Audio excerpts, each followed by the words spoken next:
मंजूर कर ली गई है। आसिफ जरदारी इस्लामाबाद हाई कोर्ट के रूबरू पेश हुए। फैयाज महमूद से मजीद तफसीलात मालूम कर लेते हैं। फैयाज बताइएगा, अदालत में आज क्या होता रहा? जी, इस्लामाबाद हाई कोर्ट के चीफ जस्टिस और जस्टिस सामिर फारूक ने इस केस की समाअत की। फारूक एच नाइक के साथ आसिफ अली जरदारी अदालत में पेश हुए। अदालत ने पूछा कि जो मुलजिम है वो कहाँ पे है, तो आसिफ अली जरदारी खड़े हो गए। तो अदालत ने कहा कि आप अपनी नशिस्त पर बैठ जाए। तो 28 जुलाई तक जो अबूरी जमानत मंजूर की जाती है।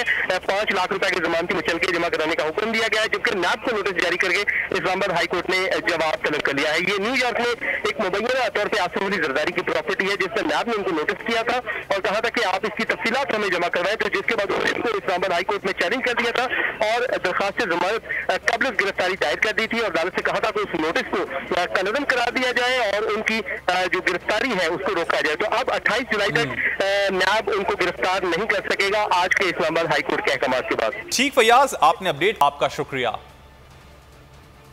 आप इस वक्त बराह रास्त मनाजिर देख रहे हैं इस्लामाबाद हाई कोर्ट के बाहर। पाकिस्तान पीपल्स पार्टी के रहनुमा मीडिया से गुफ्तगू कर रहे हैं। कश्मीर के इलेक्शन कमीशन को भी, ताकि इन वज़रा को, इस वज़ीर आज़म को ना तो वो प्रोजेक्ट्स अनाउंस कर सके ना वो कंपेन कर सके, क्योंकि पाकिस्तान में किसी कॉन्स्टिट्यूंसी में इलेक्टेड MNA बाई इलेक्शन में नहीं जा सकता, गवर्नमेंट का कोई नुमाइंदा वहाँ नहीं जा सकता, पार्लियामान का कोई मेंबर वहाँ नहीं जा सकता।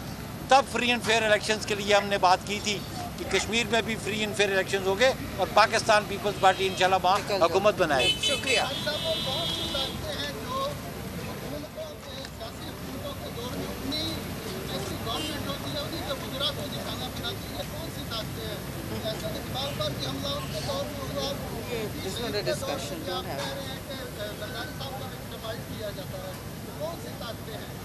ये आपके सामने है, आप मीडिया के आदमी हैं और आप एनालिसिस खुद कर सकते हैं ये वो कौन सी ताकतें हैं।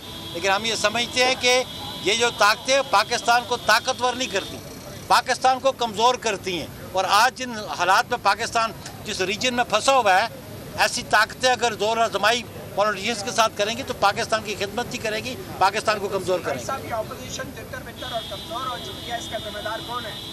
अपोजिशन कोई तितर बितर नहीं है। हमारा जो न तो पॉलिटिकल अलायंस था ना हमारा इलेक्शन अलायंस था। अपोजिशन हम एक एजेंडे पे मुतफिक थे कि हम इस हुकूमत के खिलाफ हैं, हम इस हुकूमत को हटाना चाहते हैं।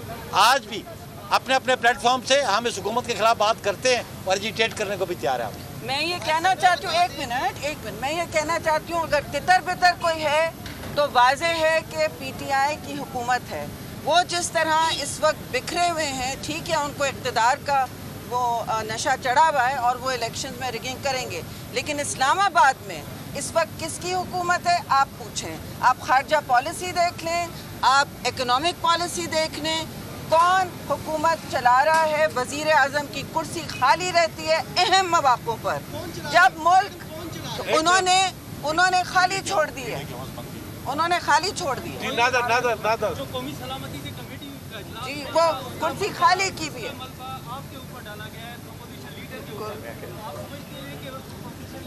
किसी ऑपोजिशन लीडर ने ये दरखास्त नहीं की थी, ये बिल्कुल मैन्युफैक्चर्ड बात है। या तो फिर हमें नाम लिख के दिखाएं, दरखास्त लिख के दिखाएं। कोई ऑपोजिशन लीडर, क्या मतलब, माइक बंद करके स्पीकर ने ये बात कही, ऑन रिकॉर्ड बता दें किसने दरखास्त की थी। शुक्रिया।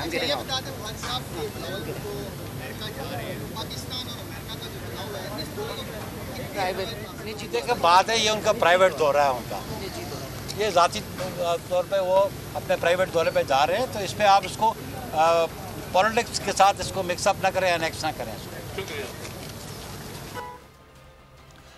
पाकिस्तान पीपल्स पार्टी के रहनुमा इस्लामाबाद हाई कोर्ट में मीडिया के बाहर मीडिया से गुफ्तगू कर रहे थे। खबरों के सिलसिले को आगे बढ़ाते हैं। अहम खबर है, ऑटो कंपनियों को गाड़ी ताखीर से देने पर जुर्माना अदा करना होगा। इस्लामाबाद से खबर है, जुर्माने